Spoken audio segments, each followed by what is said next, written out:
And we're back. Pittsburgh Steeler fans, welcome to the Stat Geek Q&A.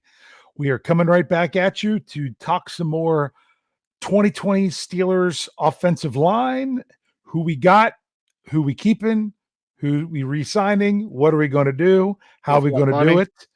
Yep, this is once again, yeah, with what money? With This what is money? No, not we want money. With what money? with what I know with what But money. we want money. I mean, don't get me wrong. Yeah, we'll talk about that. This is the BTSC deputy editor Dave Schofield, and with his big brother Rich, coming back at you. We're glad you're here. We're glad you joined us. And wow, my live chat just all of a sudden took off. Blew up. Just blew up. Nothing showed up, and then here it came. Speaking of live chat, now is the perfect time to say it. If you want to, do not feel like you have to. We are not sitting here asking for money, but if you want your comment to come up or your question or whatever you want to, whatever you appropriately want to say, type it in down there in the chat. Use the super chat feature where you hit the little $sign, donate any amount that you would like to the show. It gets thrown into the tip jar that we use for various things like giveaways. Man, we've got to come up with a good giveaway. We haven't had one for a while. We haven't done one in a while.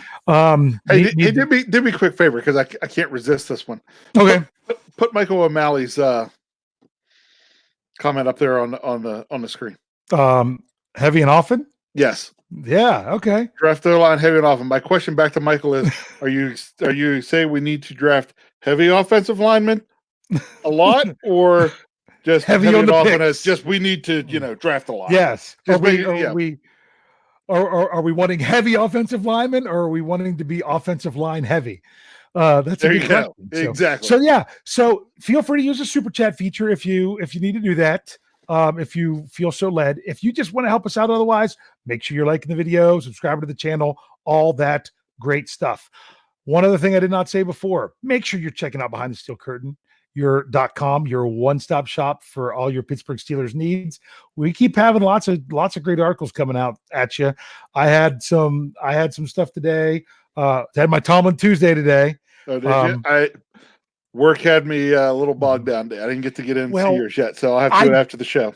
I picked a line. I'm actually going to do 2 straight weeks from the same press conference because it was Ben Roethlisberger's injury, signing Minkah Fitzpatrick. I didn't want to combine those. That's good enough there. But I picked out a line because it reminded me of something nerdy. And then, of course, someone on Twitter called it right away. And it was where Coach Tom was talking about the Ben Roethlisberger situation. Someone asked a question about stuff. He said, "I'm not a doctor." And I just want to think, Jim, I'm a doctor, not a scientist. Geek. So someone actually did put that on the article on Twitter. I'm like, yes. So, man, I still got the comments sitting up there. So here we go. We're paying attention to live chat. We're paying. Wes already has something for us. He says, couple of stats that we talked about this. 23. Guess what number it represents? Okay. I'm scrolling down. I don't see where he gave us the answer. So well, maybe he's wanting to hear you guess first. 23 is if he's talking offensive line, that's the question. I'm not 100% sure. If Wes is talking 23, isn't that Joe Hayden's number? Yeah, I was going to say 23. I'm looking. No, I thought maybe it was something else. 27. It's got to be 27, almost 20. At 28, I think it would be close to 28 would be how many $1 million the defensive line is counting on the cap. Never mind. No, I'm starting to wonder if maybe we're talking about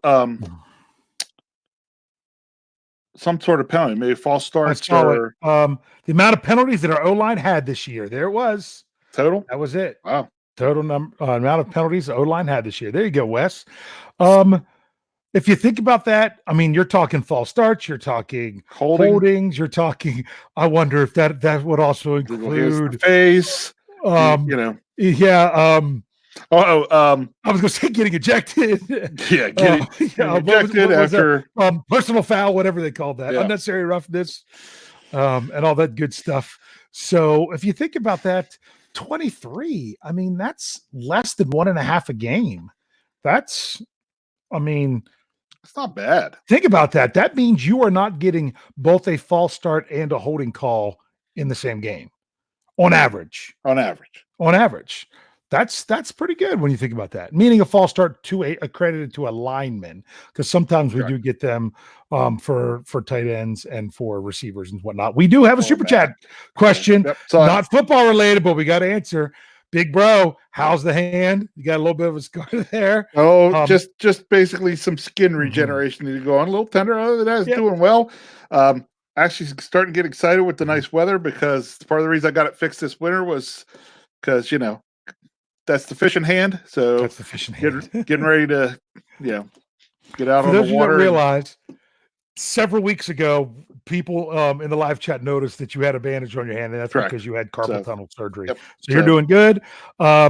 Wes did say 50% of them were by Big Al. Yeah, I noticed that Big Al's penalties went way up this year.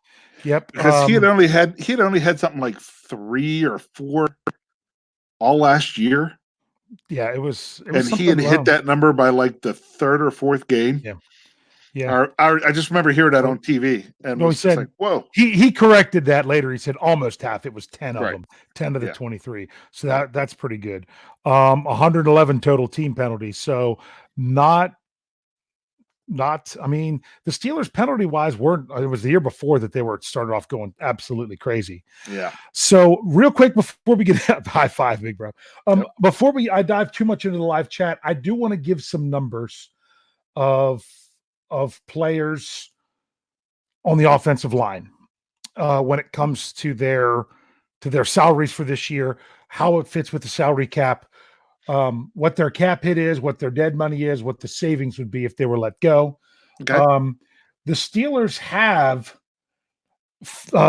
their offensive line are 3 of the top 8 salary cap numbers on the 2020 Steelers. 3 of the top 8. DeCastro's is the 3rd highest. His cap hits a little over 3.6 million. Pouncey's is 6th at exactly 11 million, and Villanueva is 8th at almost 3.4 million. And then Foster is 13th at almost 5.6 million, 5.575 million. So that's their salary. So let's break those down a little bit. DeCastro, of his over 13.5 million, over 6.5 million would be dead money, meaning money already been paid to him through signing bonuses and whatnot. And it would just be, it's not like the Steelers would have to continue to pay him, but it counts towards the salary cap. No, if they moved on from, still, you look at it as DeCastro's not going anywhere. So no, he's not. Well, to be fair, I'm going to give everybody's. I know. So DeCastro would save just over $7 million. Pouncey would be he has $6 million in dead money and $5 million savings.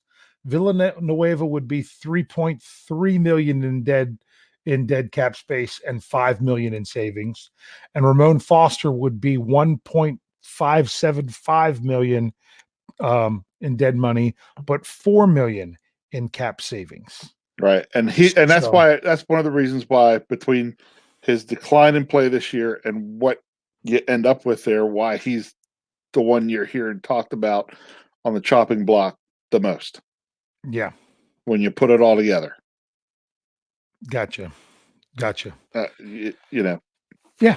So I agree. You put his play, you put his age. He knew the writing was on the wall based on I've said this several times at various places. If you listen to his interview in the locker room after their last game, he kind of had a feeling it was his last game as a Steeler. He knew he didn't have a great year. I love me some big ragu. But it gets to a point where you just can't play anymore. And it's going to happen to every one of those players, every one of them eventually. Unfortunately, it happens to some sooner than later. So the question is, who stays and who goes? Remembering that you have BJ Finney as an unrestricted free agent, you have Matt Filer as a restricted free agent, and Zach Banner as a restricted free agent. Wait, I think he's restricted. I'd have to look. I don't think he's exclusive rights, but he's one of those. You've got Chuk still on his rookie deal, and that pretty much does it. You've got, futures contracts with last year's 7th round pick Derwin Gray. You've just got to look at it. I think right here, Ryan Kellerman, he says if they want Bud, then he's gone. And who he's referring to is, he said, so basically nobody's leaving except Foster. That's the good question. So, looks like I was correct. Wes says, I think he had a typo where he said RGA. I think he meant RFA. Yep, there he corrected it. That Banner is a restricted free agent, just like I thought. So the question is, who's going to stay and who's going to go based on the money numbers, the play on the field, and remember, you don't want that much turnover in your offensive line. All right. So I've only got 2 that I'm pretty sure that I'm for certain how it's going. 100% how it's going to go. Okay. Okay, and they've both been brought up already. The Okay. Big Ragu is going. Yes. And DeCastro is staying. Exactly. That's those. If you had to, think if you had to get on two, those two are my lead pipe locks. Okay. Yes.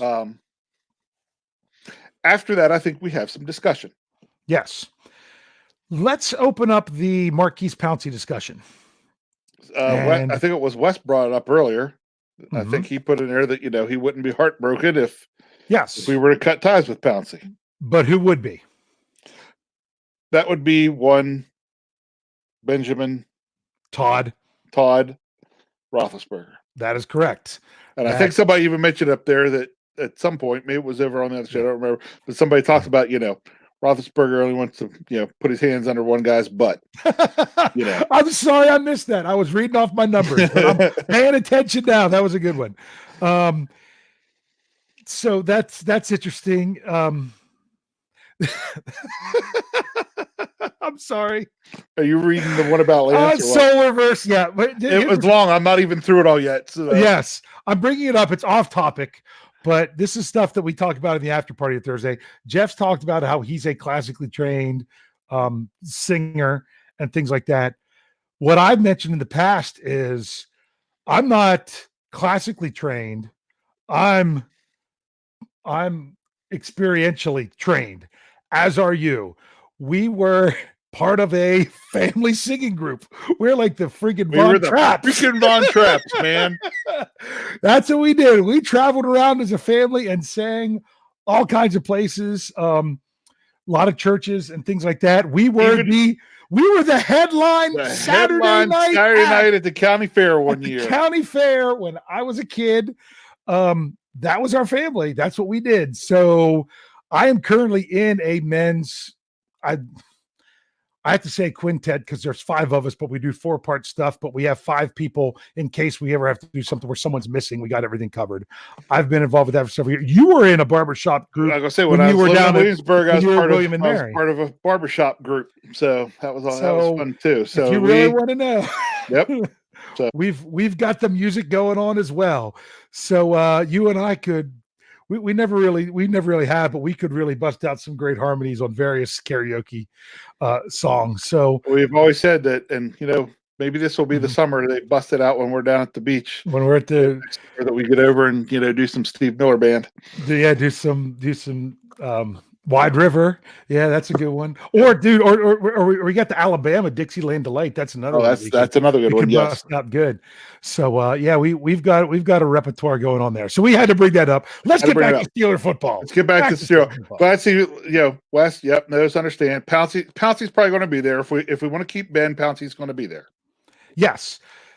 That's the two of them probably walk off into the sunset together. Same with Randyland. It's a package deal. Yeah. So much of this team revolves around Ben Roethlisberger. That's why it was like the worst thing. I'm ignoring it for now. Don't look at the comments right now. I'm not going to. Hilarious. Let's just try to figure out where we put Brian Anthony Davis in this, though. It's sorry. Okay. So Ben Roethlisberger is is everything to this team. He takes up 16.8% of the salary cap. Yep. I heard a report, I couldn't verify it myself to put it in the article today, that any team that has a player that has more than 15% of the salary cap has never won the Super Bowl. Right. Ben Roethlisberger, I did the article today. He's the second highest cap number of anyone in the NFL. And that's just what he is to this team. But he means a lot to this team. But if that's what you're going to invest in, that's what you got to roll with. The really bad part is based on his contract. You couldn't even cut him. No, he would have $25 million in dead money this year. You would only save $8 million. Next year, that number goes down to 12.5 in dead money and 19 million you would save. So that's a possibility. He's also the one person on the team they could try to restructure with this 30% rule that's going on. The most that they could save off him because of this would be a little over $3 million, like just under 3.2 or something like that. I calculated. Right. But so believe it or not, that 3.2 might be something we need. Yep. So that's gonna have to at least be on the table a little bit. All right, what was it? The BT was it the BTSC boys? That we could be our own boy band, which is interesting because Brian has said many times that he loves to do karaoke. He probably is the more one that would more likely to sing at any place, but he can't carry a tune to save his life, according to him. So that's pretty funny. There you go. Ryan came back, said to call it the Steel Curtain Quartet. The Steel Curtain Quartet. There we go. There you go. Let's get back to our offensive line. This is fun. This is fun. But so really, let's just stick with the starters for a second. Wait, and try to figure out some stuff. What's that? Snowman is spot on. It does bring up a good point, unless they agree to a new CBA. But honestly, I'm not either. I'm not counting on that. Not counting. It would have to be by the beginning of the new league year. It would have to be by the March 15th. Is my understanding. Unless they put special provisions in the new CBA when it's signed that they would change stuff. But bottom line is the easiest transition for everything would be as if it's ready for the new league year. Right. So that's it. They're close on some things, but far away on other stuff. All right. So let's get back to our offensive line here. So are we pretty much in agreement that Pouncey's not going anywhere? He's most likely not going anywhere. Okay. Yes. Which then brings us down to looking at Filer, who's the unrestricted free agent. No, he's the restricted free agent. I'm sorry, restricted free agent. And Al, Big Al. Mm-hmm.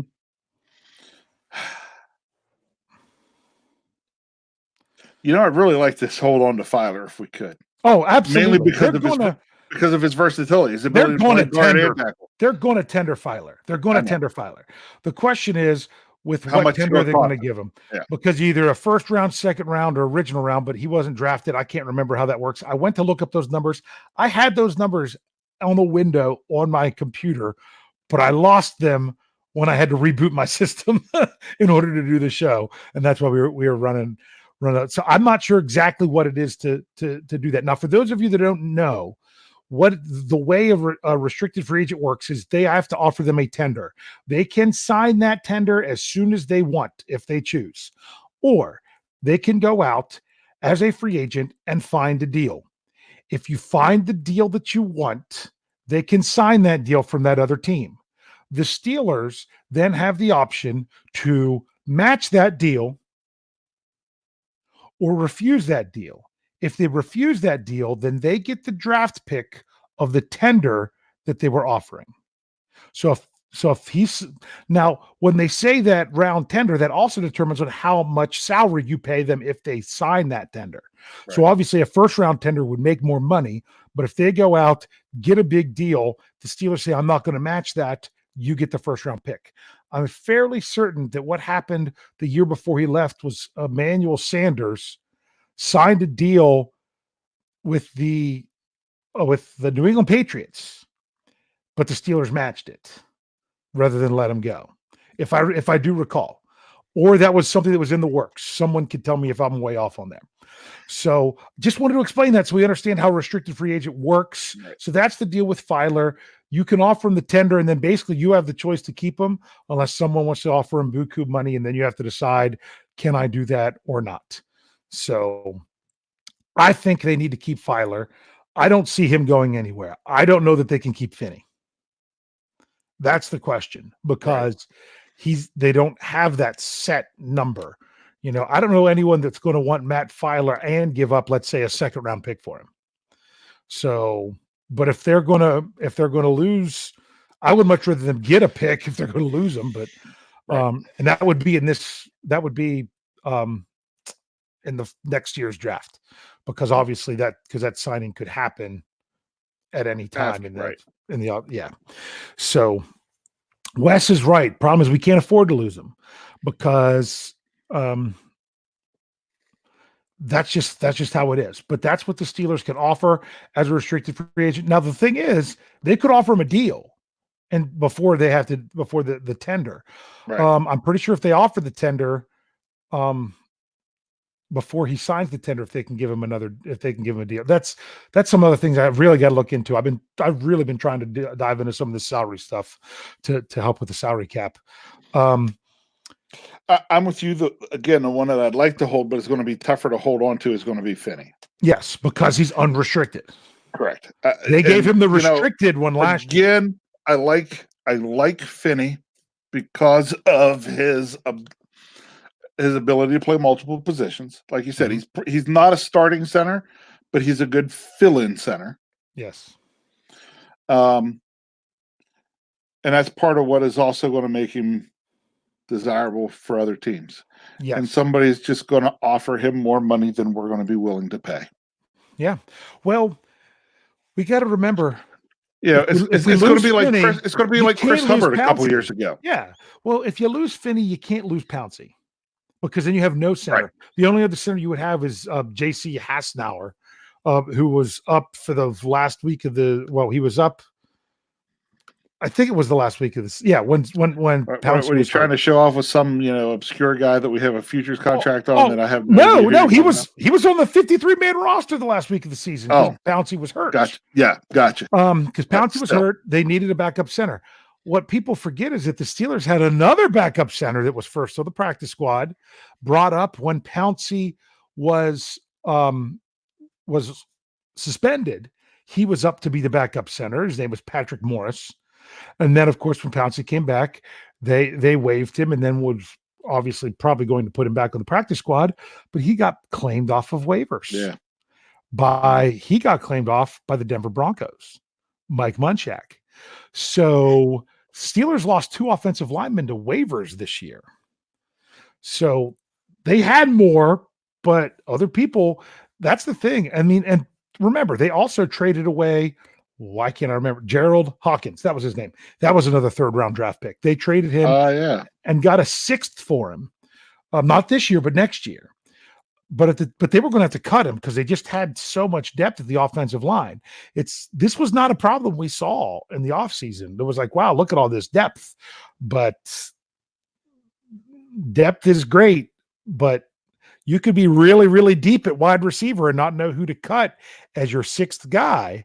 But if you're dealing with a bunch of number 4s, then depth is nice, but you still need better play at the top. And that's kind of what was going on here. So the other question would be then Al Villanueva. Some people are like, well, he doesn't have as much of a dead money. You would save just as much with him as you would if you cut Pouncey with the $5 million. But do the Steelers really want to have a brand new left guard and left tackle for this year? No, I don't think so. I don't want to put it this way. Yeah. I don't want the Steelers to have a brand new left guard and left tackle this year. Yes. Sometimes circumstances dictate that if there's an injury or something like that, but to go in and knowingly cut the left side of your line with an aging center. Well, and again, it comes down to with Big Al, you have to also continue to look at worth and level of play and everything like that. Big Al was not as good this year, probably as the year before, probably. Mm-hmm. But I'm sorry, the year before I thought he was all world. Who was that? Al. Yeah, I mean, he was Pro Bowl the year before. He made Pro Bowl two years in a row. The first year was probably more for name recognition. The second year, he flat up deserved it. He played great. Right. So I mean, honestly, with him, if you're getting even the Big Al that played for us this past year, as long as he cut the penalties back down a little more again and not have almost 50% of the offensive line penalties, Yep. you know, as you said, he didn't rank that bad as a tackle, Especially in pass blocking. correct? Just I don't know. Yes. I don't know either. That could have been a Mike Munchak magic thing coming, a magic Mike. Sorry, a magic Mike situation.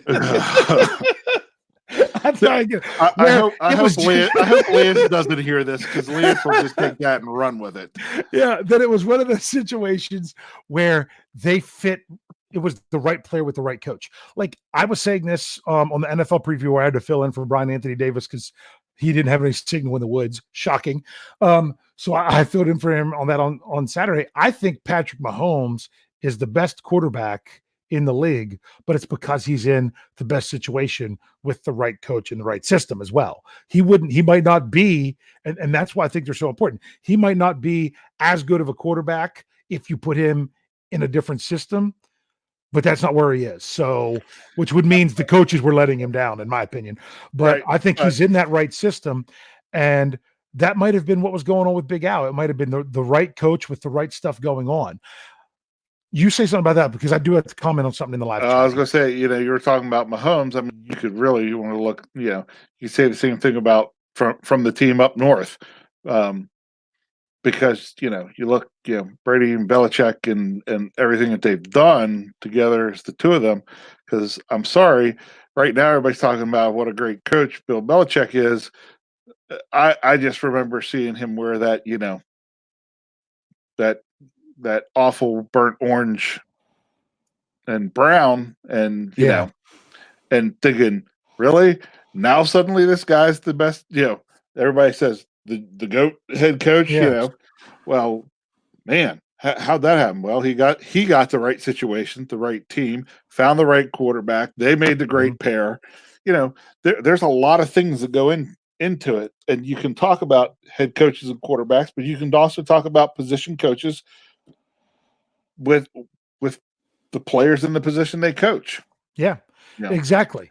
You hope, again, I don't know. You would hope it's not the case with Big Al, but again, even this year, Big Al was not an awful tackle.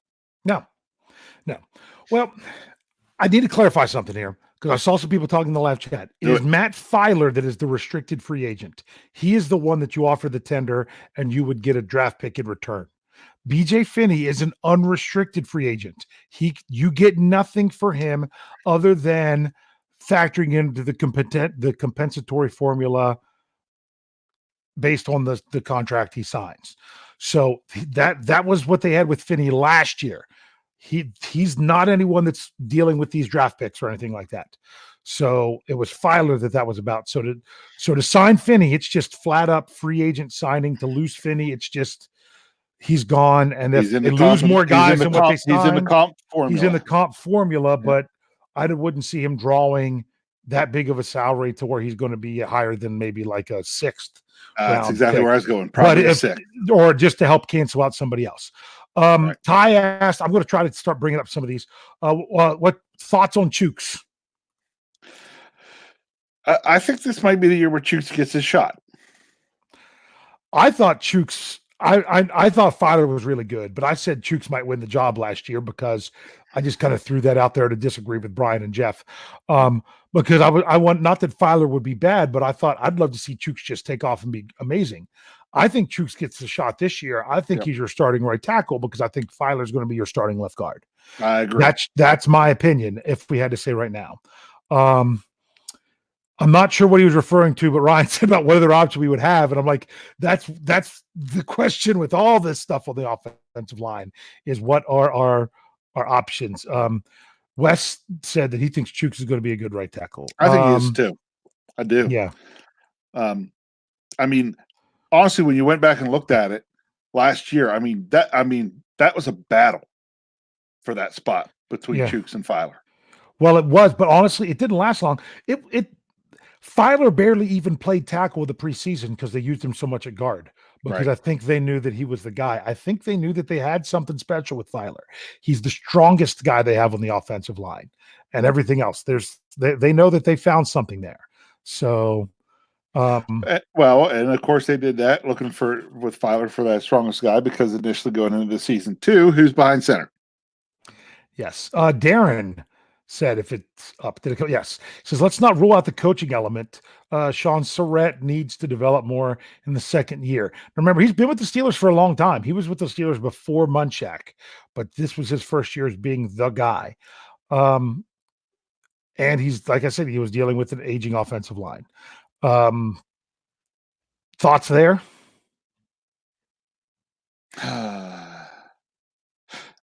Undecided is where I am with that. Don't want to, I'd like to see him a little more comfortable and a little bit, maybe a little better rapport with the lineman. You maybe get that in year 2. Does he get, if he gains a little confidence? But I still think he's got some stuff to prove, but I'm not ready to write him off. Yeah.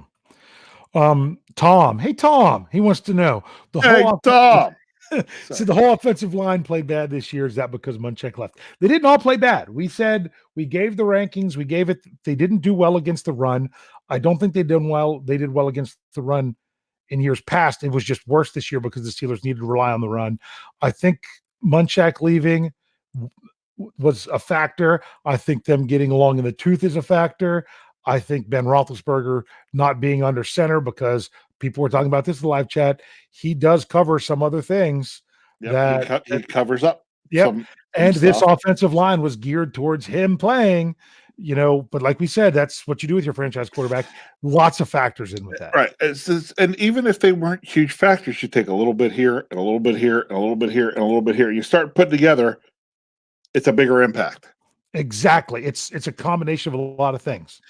Did we drop off some potentially because Mike Munchak left? I would say yes. Was that the reason for our drop off being what we feel it was? Not by itself. Yes. Barry Fox wants to know, so Filer will replace Foster? My opinion? Yeah. Yes. As the way things stand right now, yes. But not necessarily. What happens if the Steelers somehow find some money and sign a guard / center that's not BJ Finney, and he comes into camp and tears up, and they're like, we got to put him at guard, something like that. Because remember, the Steelers are going to have to, if they don't keep Finney, if they can't keep Finney, they got to address, they need a backup center. Unless they really think Hassenauer is good enough. Or what happens if a really great guard is the best player available in the second round of that's exactly what I was thinking there too. If you got a guy that you're just like, oh my gosh, can't believe this guy's fallen this far, we got to go get him. Then you go get him. Kind of like how they were with DeCastro when they got him the year they did. Yes. They expect him to go much higher. So now he was dealing with an injury. So there's other factors come into play. But what's nice is that that is an option. That right now, if no other things happening, that I think that would be an option. To answer that, and I think a lot of people would agree with that. That's why I'd really like to see him get this Filer deal done before the draft. Mm-hmm. I'd like to see him signed, because then that would give you a little better idea what you could do in the draft if guys are there and available. Exactly. That would be nice. Good to know. But bottom line is, if they have the money, then you got to have the cap space to even offer the tender. So some moves are coming. People are saying these moves to sign Dupree or to franchise Dupree, they've got to make moves just to offer the restricted free agent tenders to Filer, Banner, Mike Hilton, if they can, things like that. There's a lot. The Steelers, there's only 2 teams that are in worse salary cap position right now than the Pittsburgh Steelers. So it is what it is. So let's see if we can find a couple more. The only thing I would say is, it's not like we haven't been there before. We've been in constant cap issue the past several years. Luckily, we've ended up figuring out and finding ways and get things done. Not always exactly the way we all as fans would like to see it done, but we still get it done. Yeah. Steelers fan 74 wants to know, what point will we have an idea on signings? When the ink's dried. I wish I knew. I wish I knew, but obviously when the ink's dry. So, I think you're going to be pushing it into March because I think if the Steelers I don't know. This is pure speculation. The free agent period started yesterday. Not free agent period. I said the wrong thing. Waiver period, where you could waive players and things like that. All those things. So it just started. You don't want to wait until after the new league year for some of these guys, because then that doesn't allow them to get a jump on things. But at the same time, you want to see how the CBA is playing out, because if they get a new CBA, that changes everything with what the Steelers can restructure with people, which could give them some money to do other things. They are really dependent on that because of the way they do business and this 30% rule.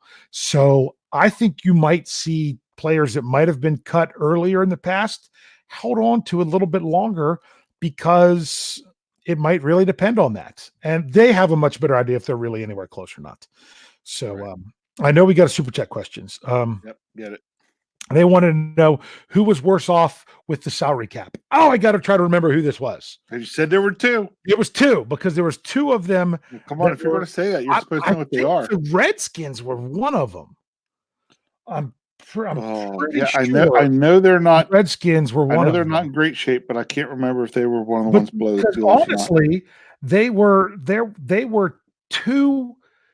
The Steelers are the team that's in the worst shape, but actually aren't over the cap right now, because I'm trying to bring it up real quick, because they are like some million underneath. And no, I was wrong. It's not the Redskins. I do know that they're not that bad. It's actually the Jaguars are 3.5 million over the cap right now. And right now, the Minnesota Vikings are more than $11 million over the cap. Ouch. Yeah. Ouch is right. So, I know we have another super chat. Yep. I had the article in this, Snowman. I had the article. That one I saw. He has a dog. Ben, I got to read the question. Sorry. He threw $2 in the tip jar. Kathy had $2 in the tip jar.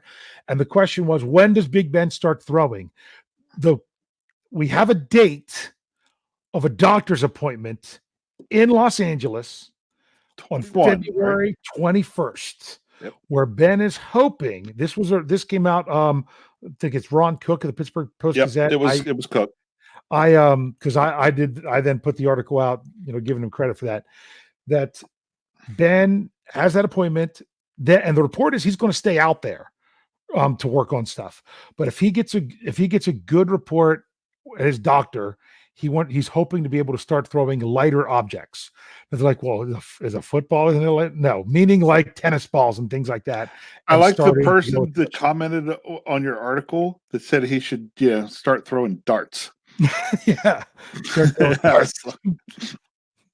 So yeah. Like, hey, that's a good idea. Throw darts. So yep. So that's pretty interesting stuff. I know a lot of people, they want to talk free agency and stuff like that.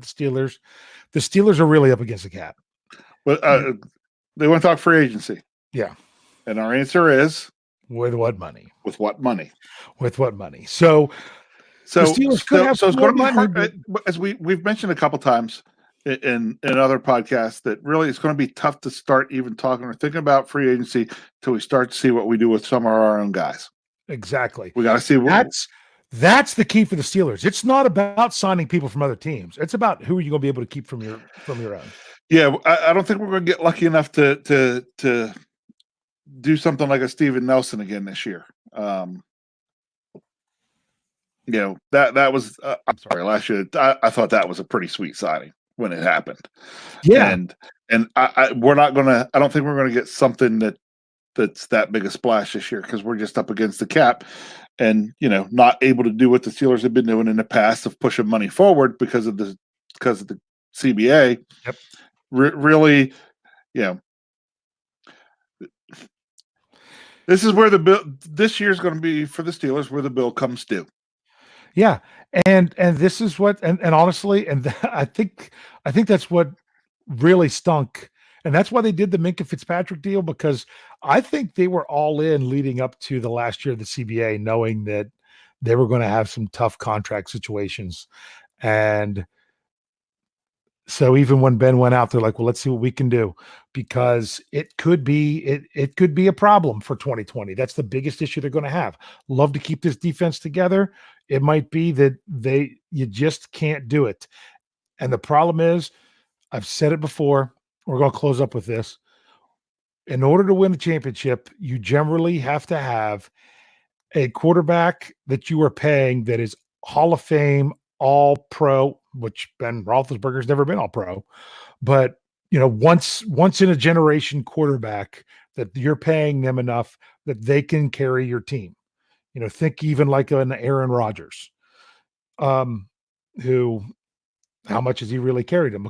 But they can't put stuff around him because of his big contract. You have to have that, or you've got to have a quarterback on his rookie deal to where you can afford to put the stuff around him. They just don't have it. The NFL was not set up for you to, if you want to keep your big quarterback, look at the poor Detroit Lions who keep having to pay Matt Stafford because they know their options beyond him are really bad. Well, and you can't put anyone around him. Right. And you look out in Seattle, what happened after they had to give Russell Wilson a big contract. They've really not been, they were looking for a little bit there, like they were going to be a dynasty. They've had to pay Russell Wilson big time. They've been good, but not great ever since. Yes. And why do you think people talk about, the Patriots are always, that team up north is always getting these comp picks? They're constantly having to let guys walk. Mm-hmm. And I know they say Brady could have been taking larger salaries that he did not, but they also had to let guys go. Yeah, but they also still had to let guys go. That's why Richard Seymour ended up in Oakland and things like that. And you're just like, oh my gosh, it's just like they made decisions that we can't pay these guys. Yep. And sometimes, I think there was an article, I can't remember if it's that I saw it on the site or I read it in what we call our dashboard, where people submit their articles that talked about, I know I saw it in the dashboard, I can't remember if it's been published yet or not, about if the Steelers were doing things, if it was the Patriot way, a lot of these guys would be gone. You wouldn't even consider Bud Dupree. You wouldn't re-sign BJ Finney. You wouldn't re-sign any of your unrestricted free agents. And then you'd probably even cut some guys on top of that. So it's really tough. It's really tough with the salary cap when you have one player taking up that much space, but it's also really tough to not pay the man. All right. Hey, I do want to say one last thing before we go, because I'd seen a couple people talking higher up in the chat, when we were talking about possible free agents, because it was coming up about Greg Olsen after being, cut. Everybody's thoughts there. Look, I tell everybody, I love Greg Olsen. I think he's great. Actually, some folks that I knew in Williamsburg got to meet him last year because one of our Little League teams, or Cal Ripken teams, was playing against the one he coached in the might have been at the World Series, actually. Mm-hmm. Maybe it was regional semifinals or whatever. And Greg Olsen's team lost to the team that Williamsburg was going to be playing. He came over and shared details and stuff like that. And great guy, fantastic guy, great tight end. Okay. Would love to sign him. Would think he would maybe be a nice little veteran addition to the Steelers for a couple of years. But as the same question always goes, with what money? With what money? And not only that, he could even take a lower deal.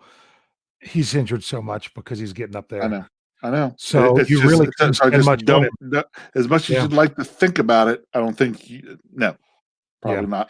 Not going. So a couple things, like Snowman said. Let's hope for a new CBA. Yep. And we do have one more super chat question that came out. Thanks, Bean Joe. Which player on offense do you think will need to step up for the team for the offense to improve? That's a simple answer. Yeah. I think it all rests on the elbow of one Benjamin Todd Roethlisberger. Yes, that's the easiest answer out there. Yeah, he doesn't hold the team in his hand. He holds the team in his elbow. That's right. Really, that's what it comes down to. But Mhm. you gotta protect him. And I think a lot of we debated this on the preview, or the Steelers one player away from everything. If that player is Ben Roethlisberger, and Brian Anthony Davis said no way, and I'm like, a lot more than you think, because it's going to affect everything else so much if he can come back to the level that he was. But I don't even want to say the first game and a half this year, because I don't think he was right.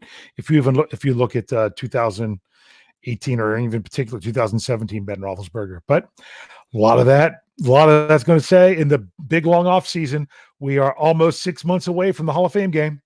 What's today, the 4th? Yep. So Thursday, I think, will be the 6-month mark to the Hall of Fame game. So, and you all know we're going to end up in it. And we're going to end up in it. So, Yep. But hey, thanks for joining us tonight, guys. Lots of fun, and with some appreciate all the participation out there in the super chat. Some really good stuff.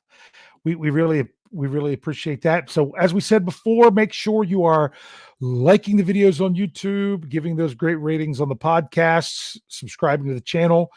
Remember, if you don't even check out behindthesteelcurtain.com, at least like us on Facebook, if anything else, and get a lot of the articles there. Not necessarily all of them, but some of them. One last comment. Me and Joe said, "Hey, besides Big Ben," is what he meant to say. To which I would have to then go up and agree with Wes, who probably said Juju. Would like to see improvement from Juju if it's not Ben. If we're not counting Ben. Yeah. So there would be a lot of people. I mean, some of it would even be not improvement or get back to form. It'd be nice to see Pouncey get back to form. It would be nice to see Connor get back to form. All those different things. So, we're the BTSC boys, right? Yes. See you later, BTS.